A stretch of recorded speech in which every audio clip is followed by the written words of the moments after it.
तो जी अभी हम लोग पहुंचे हुए हैं खानपुर डैम पे। हमारी फैमिली अब्दुल हकीम साहब एंड फैमिली जो कि सादकाबाद से मेरे साथ ट्रैवल कर रही है।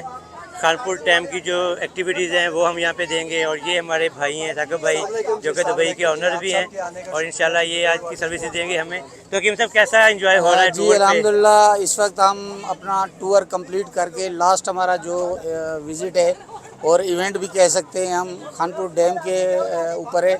और दुबई वाटर स्पोर्ट्स जो है उनके साथ हम अभी ट्रैवल करेंगे इस डैम के अंदर और इन्जॉय करेंगे। ये शुक्रिया ताहिर भाई, जो कि हमारा ये लास्ट इवेंट है। इंशाल्लाह खैर वाफियत से गुजरिएगा और हम खैर वाफियत से अपने घरों को वापस होंगे। तो जी बिल्कुल, ये साकिब भाई हमें दे रहे हैं सर्विसेज आज की दुबई वाटरफॉल से। तो मेरे अभी टूर जा रहा है, अभी ये कश्ती तैयार है क्योंकि मैं फ़ीमेल दिखा नहीं रहा, बच्चे बैठ चुके हैं।